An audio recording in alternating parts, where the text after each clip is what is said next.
Hello guys and welcome back to Planet 40k Tyranids. So in today's video we're going to be going through this deck right here, the Leviathan mission deck. We're going to go through the secondary objectives that are within the deck and talk about how best to score them with Tyranid units within our index. Now of course it's not long to go before we get our codex, so things will all change, but at this moment in time I thought I'd give you a bit of information of how best to score with this deck I suppose. Right, so let's get on to, let's talk about the actual deck itself to begin. You've got 17 cards, some of them are fixed, some of them are tactical, and you're going to be selecting pre-game whether you're going to be selecting fixed or tactical. So you're going to get 2 cards pre-game that you select, and if you're going with fixed, you're going to be using those objectives for the entirety of the game. You're not going to be changing them, whereas if you're going with the tactical options, then you're going to be getting 2 drawn every single command phase, or up to 2 depending on how many you've already got. So you've always got 2 to start your turn effectively with, and it's going to be random. So we're going to go through them and how best to score them. Now you can in fact change one of your secondary objectives. If you're playing tactical, you can change it in your command phase with the new ordered stratagem. It's going to cost you 1 command point, and you could discard or burn that secondary objective and get a new one. It is pricey, it's 1 command point. It can be used once per battle. Alternatively, you can do it at the end of your turn. So you can burn it off, get rid of it, discard it, and you actually gain a CP rather than lose a CP. And you can do that every single turn, but of course you've lost the entire turn to try and score that objective. So that's mainly used for the ones that are quite difficult to achieve. So I've got a list for you on the screen now. The left ones in orange are the tactical options, and the ones in right are the fixed options. Now of course if you are playing tactical, then you still can randomly draw the fixed ones. They're going to be within the deck, but those fixed ones are purely there for if you are playing fixed missions. So I've put them in alphabetical order, and in fact there will be timestamps at the bottom of this video, so you can come back later on to check on how best to score each and every one of these. So let's begin with the first one, which is a tempting target. So when you draw this card, your opponent must select one objective marker in the no man's land, and if you manage to get hold of that objective in your turn, you score 5 victory points. Now this one isn't going to be easy. Your opponent's going to select the most difficultest one for you to gain.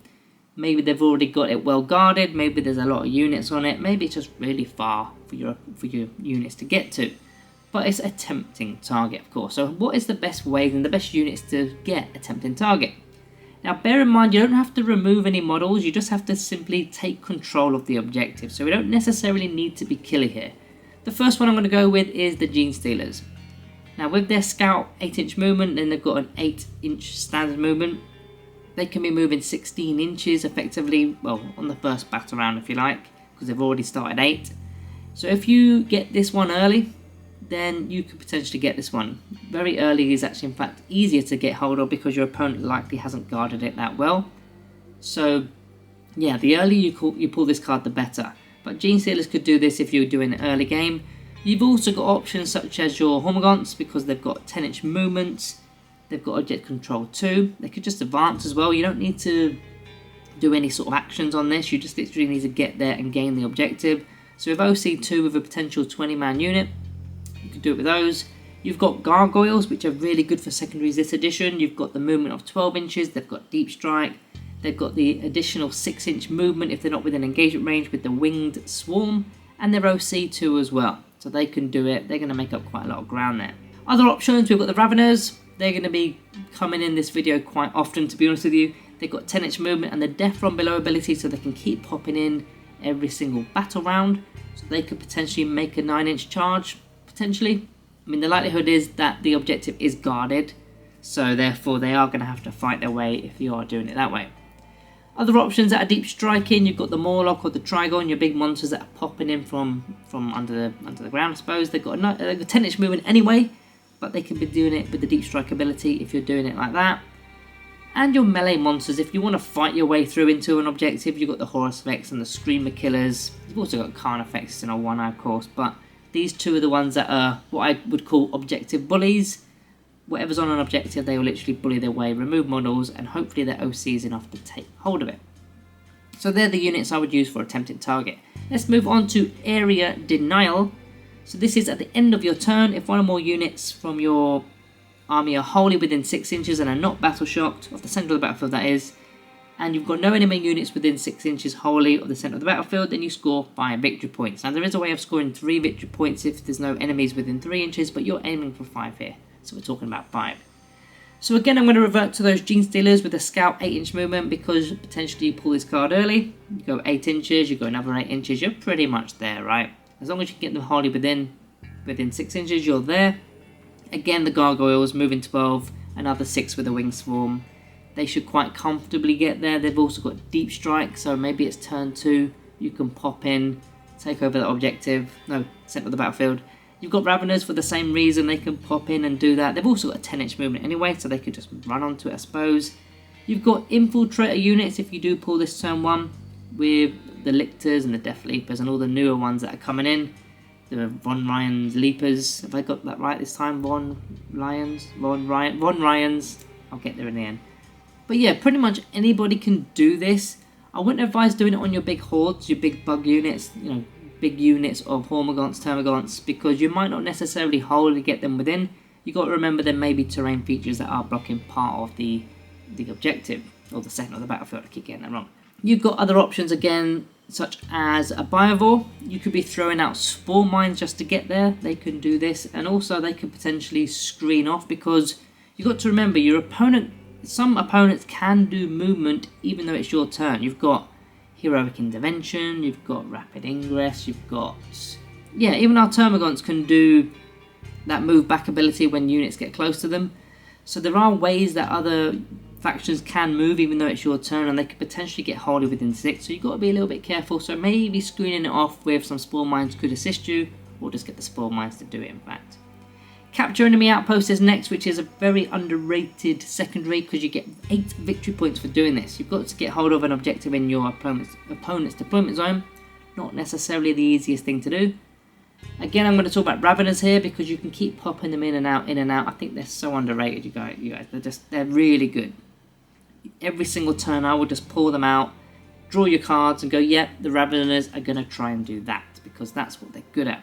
So if you do get Capture Enemy Outpost and your Raveners are being pulled off the battlefield on your opponent's turn, and your opponent's deployment zone is unguarded, there's an objective or 2 there, you can get in there. If you're not quite into the objective, then of course you have to make a charge move. You may have to remove models again because there may be models on the objective. The likelihood is there will be. So you might have to fight your way into it.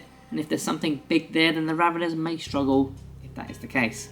Again, you've got your Gargoyles. Nearly said Gene Stealers. You've got your Gargoyles with their large movement. They've got a good objective control, so they could quite easily take the objective even if there's stuff already there. You don't necessarily need to charge with them, you just got to get there, get the objective, stay 1 inch away. As long as you've got more OC than they do, 8 victory points. Nice. Other options, again, the Hormagaunts, because they've got 10-inch movement, object control 2, and the Morlock and the Trigon, of course, because they've got that deep strike, as well as the 10-inch movement. Defend Stronghold, that's virtually the opposite of what we just spoke about. That's the one where you've got to defend your own objective marker in your own deployment zone. You only get 3 victory points for this, and you can't do this, in fact, in turn 1. So if you do get it, if you do draw this card, you've got to basically reshuffle your deck and have another card. This one's fairly easy. I mean, anything can do this. But if you're looking at stuff that is staying back, you've got your Tervigon with your Termagants. They're going to be quite difficult to shift. They're going to be screening off the objective quite easily. You've got the Endless Multitude stratagem to be bringing them back, as well as the Tervigon's ability to bring them back as well.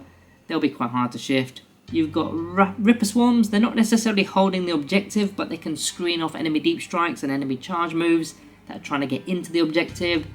You've got other heavy hitters that are in the back lines. Heavy support from 9th edition.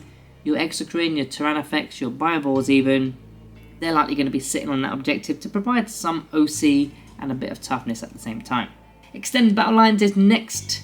Very similar to Defend Stronghold and Area Denial. Sort of a bit of a merging of both of them. So at the end of your turn, if you control 1 or more objective markers in your own deployment zone and also 1 in the No Man's Land, you score 5 victory points. So a bit of Defend Stronghold and Area Denial there. Again, you've got the same sort of units. The Tervigon with the Termagants, you've got the Raveners can do it on the No Man's Land, you've got the Gargoyles, the Gene Stealers. There's virtually your entire index can do this. It just depends on where things are located, really. You may have to fight things off on the no man's land, maybe you don't. There's always going to be one that's closer to home that you've already got. I think that one's a fairly easy one to basically get. Investigate signal. So in your shooting phase, you can select one or more units from your army that are not battle shocked and eligible to shoot. Bear in mind, everything is eligible to shoot, even if it doesn't have a ranged attack, which was covered in the rules commentary. Now, of course, if something advances, then they're not eligible unless they've got the assault keyword attached to their ranged weapon.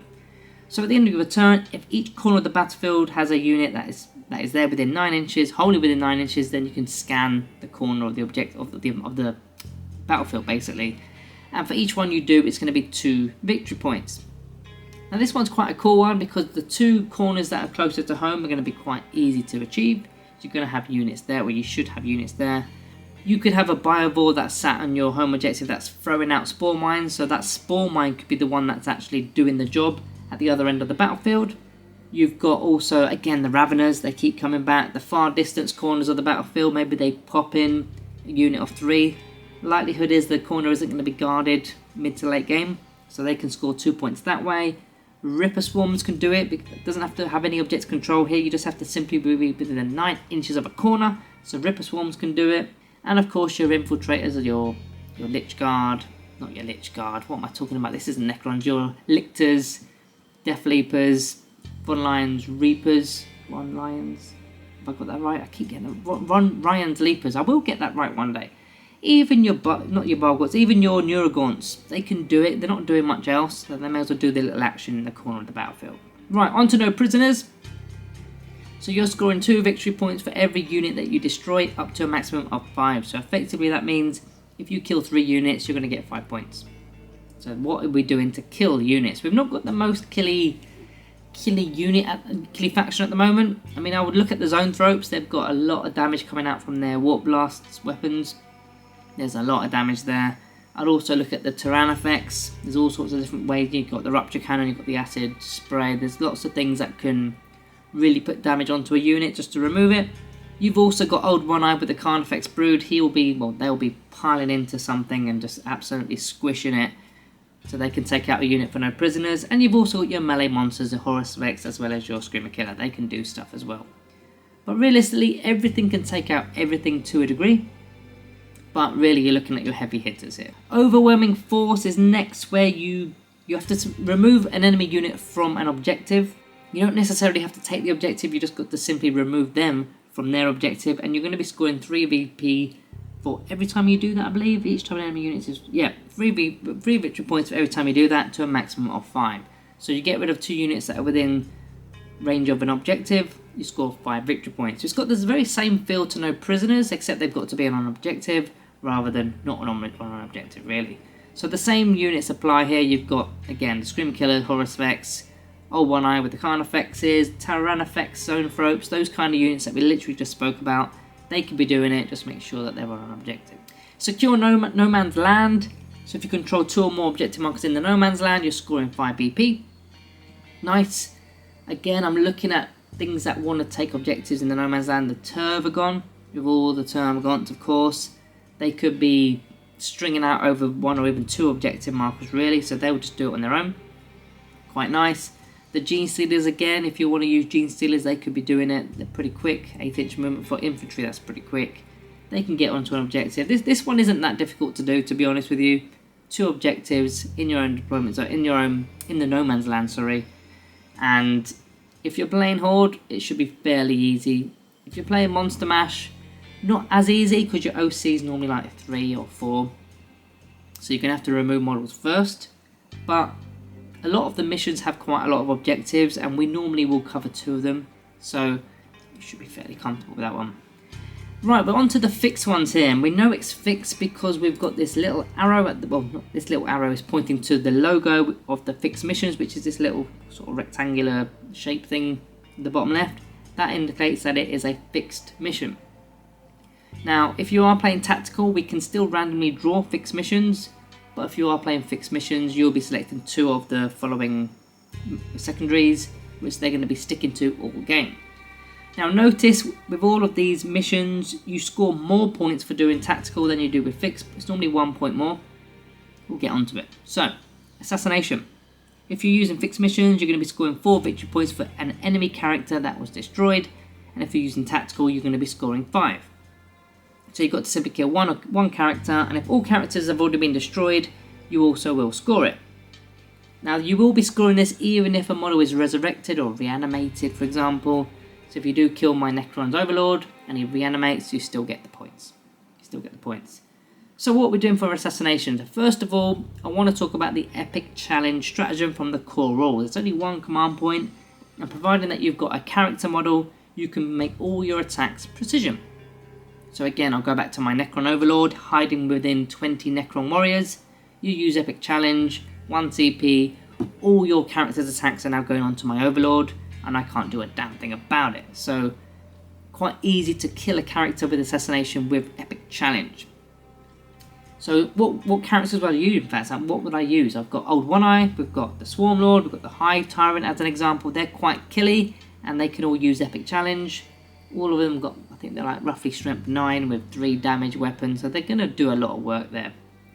You've also got the option of going into our hyper adaptations, going into High Predators, which is the third option, and any critical hits will be a precision hit. Now of course that's only going to be 1/6 of the dice of the amount of attacks we get from our units, but if you then go into one of the Tyranid index stratagems with the Adrenal Surge, it is 2 command points, a little bit pricey, but you can have up to 2 units within Synapse or 1 unit without Synapse to have critical hits on a 5+ rather than a 6+, so now it's 1/3 of your dice rather than 1/6. So that does start to stack. So again, if you've got Gene Stealers, for example, you've got a unit of 10 of them, and they've got 4 attacks each, that's a total of 40 attacks. If you've got 1/3 of the dice are purely going to be going towards a character, they can do it. Don't forget you've got a Broodlord potentially in there as well, with Epic Challenge maybe. You've got Raveners again, they've got 7 attacks each, a unit of 6 of them, that's 42 attacks. So 1/3 of those could be going straight onto the character.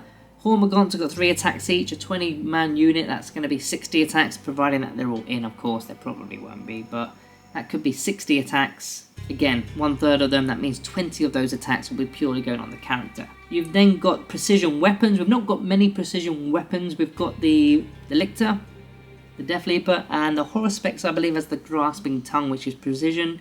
They could potentially do it. It's not as likely with those kind of models, but there are the options. Behind enemy lines is next, so non-aircrafts, you basically need 2 units that are behind enemy lines. They've got to be wholly behind enemy lines. So you're going to be scoring 4 victory points if you can do that, and if you've only, at the end of the turn, if only 1 unit is doing it, then you're going to be scoring 2. And if you're playing tactical, you get an additional point to a max of 5. So what is going to be getting into your enemy deployment zone? Realistically, you've got, well, first of all, we've got the Biobores. The Biobores are able to shoot out the Spore Mines, and the Spore Mines will count towards objectives. Not primaries, because they've got no OC. And if you look at this behind enemy lines card, you'll notice that there's nothing to do with holding an objective. So they don't need to worry about OC. They just simply need to be there. So having a Spore Mine, throw that in there. If you've got 2 units of Biobores that are separate units, that's 2 Spore Mines for relatively cheap. You score the points just like that. Again, we bring Raveners in with Death from below. They can be popping out, popping in, popping out, popping in. They're going to be doing it every single turn with their ability. The Morlock on the Trigon again with Deep Strike. They can be just tunneling in. They've got to be 9 inches away, of course, though. Gargoyles have got the speed, movement of 12, and the 6 inch for the Winged Swarm. So that's a total of 18 inches. Can they advance and do that as well? I'm going to quickly check. I can't remember. Gargoyles. That's not gargoyles, right? Shoot, they have to shoot shots. No. Yes, because they've got assault as well. So in fact, that's more. Wow. Okay. Totally kind of, that went over my head there. So they can move, they can advance, they can shoot, they can do the 6 inch move as well. These guys, the gargoyles are rapid. They are rapid. So yeah, they should be able to get there quite easily. Very easily. So you've got the Winged Hive Tyrant, you've got the Parasite Mortrex, and you've also got the Tyrannocyte, which is the transport, but it's got the Deep Strike ability. In fact, all 3 of those models have the Deep Strike ability, so they could just pop in if needed. Another one to add is the Ripper Swarms. I don't know how you're going to get them there. Oh no, they've got Deep Strike. They've got Deep Strike, so they can get in there. They can, a unit of 3 of them can just get into the corner. It'll be very difficult to guard off with 3 Rippers. Again, they don't need any OC. Very similar to the Spore Mines, so they just pop in behind enemy lines and away you go. Right, on to bring it down. Bring it down, you're scoring for killing monsters and vehicles. You're scoring 2 victory points for every one you do, and then you get additional points for how many wounds they've got. So if they've got 10 or more, you get a point. 15 or more, you get another point. 20 or more, you get another point. And they stack. So you can get a maximum of 5 if you're playing fixed. And if you are playing tactical, you get an additional one as well. So potentially 6 there, unless there's a cap on it. You cannot score more than 8. How do you score 8? How do you score 8? Have I missed something there? Let me just double check. 1, 2, 3, 4, 5, 6. Oh, of course, it's for every single one. Jeez. Okay, that's cool. So yeah, I understand that now. So if you kill a couple of monsters or vehicles, you can be scoring quite nice with that. Now, what have we got to remove monsters and vehicles in our index? You've got the big hitters again. You've got the Tyranids with the Rupture Cannon. You've got the Exocrine. You've also, the Exocrine is it's better served on elite infantry, but you've got the option there. You've got the Screamer Killer, also damage 3, probably the same as the Exocrine. It's more elite infantry, but you've got the options there. You've got the old One Eye with the Carnifexes maybe. You've got the Swarm Lord. You've got the Hive Tyrant. The Zone Thropes do a lot of work this edition. You've got them guys. You should be able to kill at least one monster or vehicle, really. I know we've got a lot of strength 9, and nowadays toughness 10. There's toughness 10 vehicles and monsters, and they're not necessarily tough anymore compared to like the toughness 14s and stuff. So we do kind of struggle slightly in the strength department, but the Zone Thropes have got the options there with their Warp Blast again. Cleanse is next. We've got Cleanse, which is in your shooting phase. You can select one or more units from your army that are not battle shocked, and they're eligible to shoot. And then you're not going to be able to shoot or declare a charge. And each time, at the end of your turn, objective markers that are not within your deployment zone that you control, you can effectively do an action on an objective in a no man's land, to put it long story short. If you do it on 1, you're going to get 2 victory points, or 3 if you're playing tactical. And if you do it on 2 or more, you score 4 victory points, or 5 if you're playing tactical. So you don't need to necessarily control an objective, you just need to cleanse it. So therefore, even your Ripper Swarms with no objective control can do cleanse, because it's just an action. They're just not going to be able to shoot or be able to charge. That's fine, Rippers don't need to do that. Raveners can come in again with Death from Below, and they can do this action. You've got the Spore Mines again from the Biovores. They can do the action. You've got Lictors, you've got the Death Leaper, you've got all those kind of units. You don't want to be doing it with big units, and you don't want to be doing it with units that are going to be putting out a lot of damage, because that would be wasteful, because you can't shoot or charge, of course. So you want to do it on minimum units, or units that are fairly cheap, or units that you don't mind missing out on some damage in that turn. Deploy Teleport Homer, very similar to Behind Enemy Lines-ish. So in your shooting phase, you can select a unit that is not battle shocked, la-di-da-di-da, and you have to effectively do an action in your opponent's deployment zone, or in the centre of the battlefield if you don't want to go for the bigger points. So the centre of the battlefield is 2 victory points, or 3 if you're playing tactical, and your opponent's deployment zone is 4 victory points, or 5 if you're playing tactical. So as I mentioned, it's kind of similar to Behind Enemy Lines. You're going to be using those same sort of units, because you've got to get there, do an action. You don't need OC again, like Behind Enemy Lines. Behind Enemy Lines, you just simply need to get there and do an action. Again, Raveners, again, Gargoyles, again, those kind of units that are just dispensable, really. They're cheap, they're quick. You just get them behind, do the action, do it a couple of times if you've got a couple of units, and then away you go. Right, not many to go now. We've got an Engage on all fronts, which has made a comeback from 9th edition. You've just simply got to get into all the quarters, but be more than 3 inches away from another quarter of the battlefield. If you've got all 4 quarters with the unit inside it, you're going to get 4 victory points, and if you've only got 3 quarters, you're going to get 2 victory points, and of course, if you're playing tactical, you're going to get an additional point. Deep breath. So what we're doing to engage, virtually everything can do engage, right? I mean, I'll bring back the usual suspects here. We've got Raveners again. If you've got a corner where you've not quite got any units in, but these guys have been pulled off the board in your opponent's turn, they can be the one to come in and get that quarter, not a problem. Again, the Morlock and Trigon can deep strike in. Again, the Gargoyles can make up a lot of ground with their speed and get into a quarter that's quite difficult to get to. But pretty much everything else can do it. Whatever you've got in a quarter can do this, as long as they're wholly within the quarter and not within 3 inches of another quarter. I think this is the last one now. We're on Storm Hostile Objective. Let me just double check. Yeah, Storm Hostile Objective is the last one. And then what we'll do, we'll go through some key units at the end of this part. So, Storm Hostile Objective, at the end of your turn, if either of the below conditions are satisfied, you're going to be scoring 4 victory points if you're using fixed, or 5 if you're using tactical. So all you need to do is control one or more objective markers that were controlled by your opponent. Or if your opponent didn't control any, which sometimes is the case, all you need to do is just control one, and there you go, you get the points. So the likelihood is you're going to have to knock your opponent off of at least one objective. That's the in and out of it really. You're not going to get lucky that often and have no opponent units on any objectives, but it will happen time to time. So you need to get rid of units on an objective. You don't in fact, you don't even need to really kill them. You just need to take over the objective, don't you? So OC is where it's at here. Gargoyles, again.